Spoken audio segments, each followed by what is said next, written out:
Pemirsa yang dirahmati Allah Subhanahu wa ta'ala, di dalam bulan suci Ramadan, salah satu kemuliaannya adalah semua amal ibadah kita dilipat gandakan pahalanya di sisi Allah Subhanahu wa ta'ala. Siapa orangnya yang melakukan perbuatan sunnah, kata Rasulullah SAW, perbuatan itu diberi pahala seperti pahala wajib di luar bulan suci Ramadan. Siapa orangnya yang melakukan perbuatan wajib, maka perbuatan itu, ibadah kita yang wajib itu dilipat gandakan sampai 70 kali lipat oleh Allah Subhanahu wa ta'ala.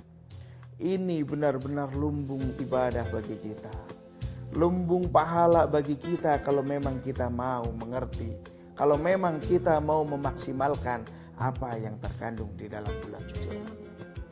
Maka dari itu, di dalam bulan suci Ramadan hendaknya kita memperbanyak ibadah. Kalau toh yang wajib sudah Allah tentukan, tinggal bagaimana kualitas kita yang wajib.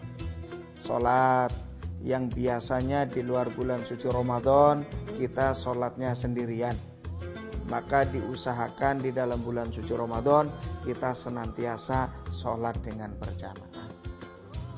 Kalau bisa ke masjid bagus, bisa ke musola bagus. Kalau kita tidak bisa, bagaimana? Dimanapun usahakan kita sholat berjamaah. Kita di kantor usahakan membuat sholat berjamaah di musola kantor atau di ruang-ruang kantor. Kita di rumah kita usahakan sholat berjamaah di rumah dengan istri, dengan anak-anak. Jangan sampai di waktu yang sangat mustajab ini, di waktu yang sangat Allah meningkatkan pahala ini, kita sampai ketinggalan atau kelewat kita untuk memperbanyak amal soleh. Begitu juga kita perbanyak sedekah di dalam bulan suci Ramadan. Orang yang memberi makanan kepada orang yang berbuka, itu pahalanya sama dengan orang yang berpuasa tanpa dikurangin sedikit pun. Pemirsa yang dirahmati Allah Subhanahu wa ta'ala, di dalam bulan suci Ramadan adalah bulan dikabulkannya doa. Saya yakin semua orang itu pasti punya masalah. Tidak ada dari orang baru lahir sampai orang mau meninggal yang tidak ada masalah. Kita kan bahasa Jawanya ini kan hanya sawang sinawang. Sawang sinawang itu artinya hanya melihat bahwa kebahagiaan itu diibaratkan seperti pelangi. Pelangi itu gak pernah di atas kita, tapi pelangi selalu di atas orang. Di atas kepala orang pelangi. Maksudnya apa? Bahwa keindahan, kebahagiaan itu juga seakan-akan hanya dimiliki oleh orang lain, sedangkan kita tidak memiliki.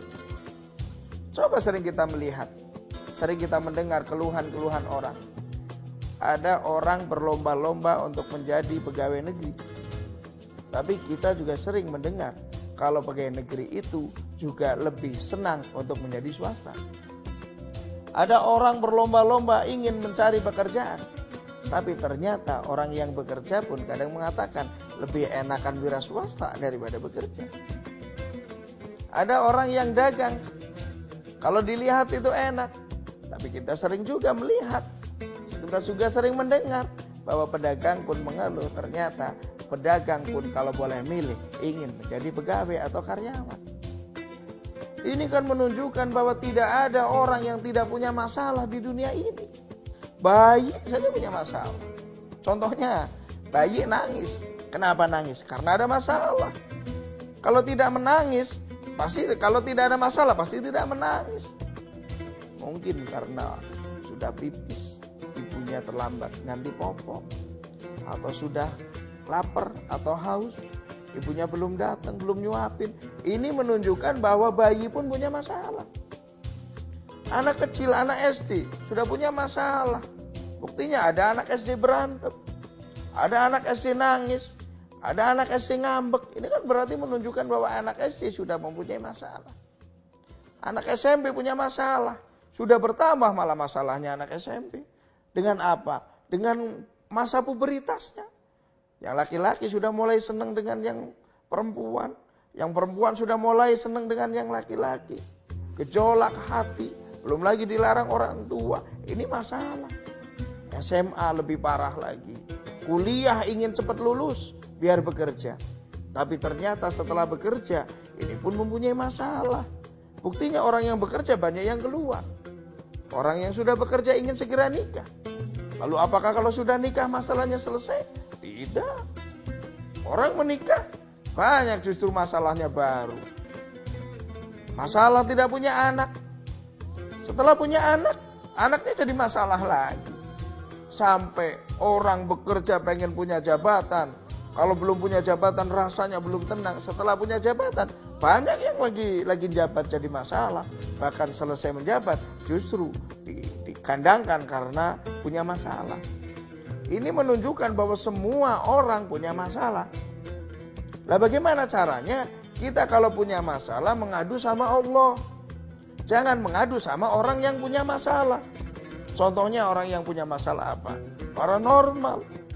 Sekarang kita, kebanyakan di antara kita itu mengadunya bukan pada Allah. Mengadunya pada paranormal. Mengadunya pada para dukun. Kenapa saya bisa mengatakan seperti itu? Iklan-iklan dukun, iklan-iklan paranormal laku. Kenapa mereka berani iklan? Karena mereka mempunyai uang. Bagaimana cara kita mengadu kepada Allah? Nanti akan saya jelaskan.